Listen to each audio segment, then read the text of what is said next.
Hi guys, welcome back to my channel. Hope you all are fantastic. In this video, we are going to discuss about how to do the synthetic monitor creations with the help of Dynatrace APIs. We already discussed how to create the monitors or synthetic monitors with the help of a GUI, but this video we are more interested in the APIs part. So without wasting the time, let us start. Right now, I have connected to the Dynatrace environment. For the creating the synthetic monitors, we need to create some access tokens for that. So I'll just search by the keyword access, so that then I'll click on access tokens and then click on generate new token. So provide the name for the token. I will give it as synthetic. Then if you want to set any expiry date, select the timelines as for that. I will leave as it is. Come down, and this is very important. You need to select the scope of this particular access token. For example, I want to know whatever is available for the synthetic. So I will select read synthetic monitor execution, write synthetic monitor execution, and also read synthetic locations, write, and then create and read synthetic monitors, read synthetic monitors locations and nodes, and what else? Dynatrace module integrations, synthetic related. So I want to create this access token for all these scopes. So I just selected all those things, and then I'll click on generate a token, so that our token is now ready, and then it will give the token ID for that. So let me click on copy. I will paste it in any one place. Okay. Then after creating the token, we should go into the API section, where we will find the APIs part in the Dynatrace. Here is the place. You just need to click on that and then go to environment API v1. Okay. Now we are in the Dynatrace environment API section. Come down and look for synthetic related. Is there any available? Yes, there are few options were available. For example, synthetic monitors, synthetic locations, and third party related. I am interested in synthetic monitors, so I'll just expand this one. Then here you will find different options here, like get, post, delete, get, put, what you are going to do with the help of that API. I want to create a new monitor, right? So that here you will find that information. Create a new synthetic monitor. So just expand this one, or first you should authenticate this particular API, right? Just click on this key icon and paste that token here, then click on authorize. Once it is connected, you will get an option called authorize. It means we are connected. Then click on close, come down, and then click on try it out option. Okay. So here it will information what exactly this particular API is going to do. You are able to see, right? Anomaly detection related and outage handling. These are already available. If you want, you can include this one. If you don't want, you can remove that. Like what is the location we are using? You can see, right? Locations. Then manually assigned apps we are providing. What is the name of that browser? All these information will be available. You need to modify as per the requirement. For example, I am not going to assign this particular new synthetic monitor to any application, so that I will remove this particular section from this one. Okay, it is removed now. Now I will just change the name. Right now it is giving the browser monitor template. I will give it as Google browser monitor template. Okay, I am going to monitor www.google.com, so that I am changing the name as Google browser monitor. Then comes location part. Here they have provided two things. One is geolocation, another one is synthetic location. Geolocation will come into picture when you are dealing with the RUM part, and synthetic location come into the picture when we are doing the synthetic activity. So for that reason, I am just removing this particular part, because I am not interested in the geolocation. Just remove that part. And then comes synthetic location. You need to provide the exact location details here. Right now, whatever they have given, we don't want that. We want to give our own location details. So to get the complete list of locations available in the Dynatrace, already a API is available. With the help of that, you can pull the complete list. Okay, I have already run that API and collected the complete details here. For example, you can see, right, geolocation, what is the geo city, geo country, and then comes what are the synthetic locations were available. It has provided all the information. For example, if I want to do the synthetic monitoring by using the New South Wales locations, then you need to select this particular ID, synthetic ID. You need to select that. Okay, it is clearly telling, right, synthetic ID. So by looking into the name only, you should get clear information.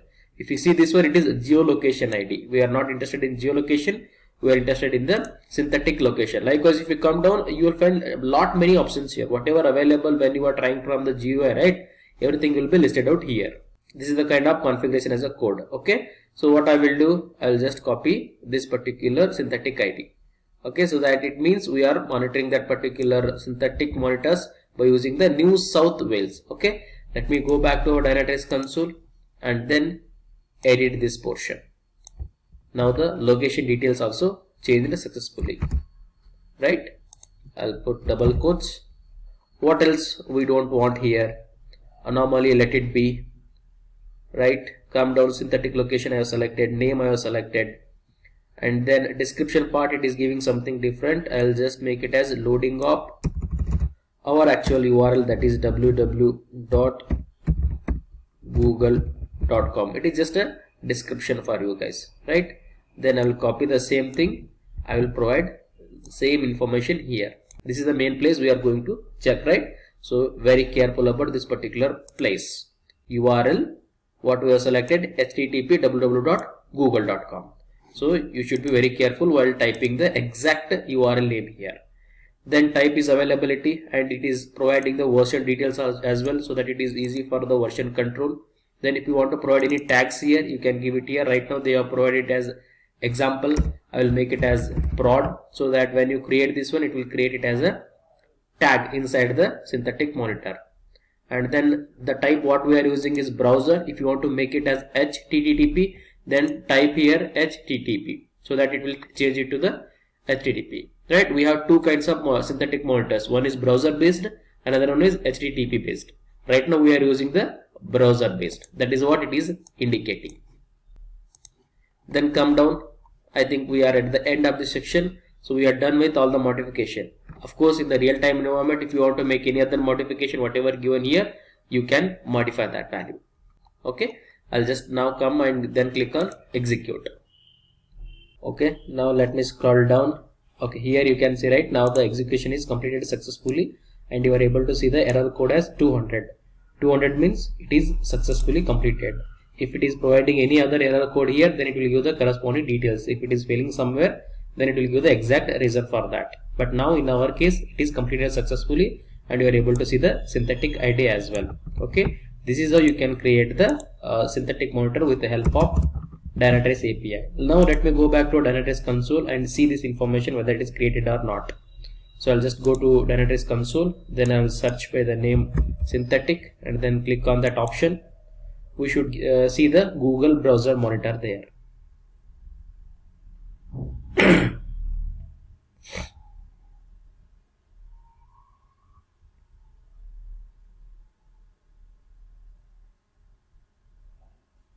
Okay, now I came to the synthetic location wherein our new synthetic monitor is created. You can see that Google browser monitor template. This is what we are given right at the time of creation. If we expand more, you will get the more details. We have chosen the browser type, and then device profile we have used the desktop, and the status is active. If you want to get confirmation, you just go back to our API section and just check the things here. You can see right, name we are given Google browser monitor template, and then the device name what we have used desktop, and the same information we are seeing there also. And likewise, if you come down, you will see the type also. As I already clearly mentioned, it is browser, and in the Dynatrace console also you are able to see the same thing. This is the browser based here. It is clearly highlighting right. This is the browser based. Suppose if you have selected HTTP, then it will give the information as HTTP here. Now I will click on this option so that we will see whether the detailed information is capturing or not in the Dynatrace. It is loading, so it will give the complete information here. You can see right. Let me go little top. It is still setting up the monitor. It will take few minutes. Once it is connected successfully, then you are able to see all the data, like what is the availability, total downtime, what are the monitor locations, visual complete load actions, total durations, and also you can get the detailed graph information so that it is easy for the analysis purpose. Okay, so we need to wait for a few seconds. Yeah, of course you can see here also right, we have given the tag name as prod. That is what it is coming automatically. Let me go back to the API section and show you that information here. You can see right, tag we have provided right as a prod. So that's what it is capturing here as a prod, and URL is www.google.com, and browser login forms no login, and frequency we are selected every 5 minutes, right? And estimated synthetic action per execution is 1. So whatever the value we given here, right, the same thing it is taking here.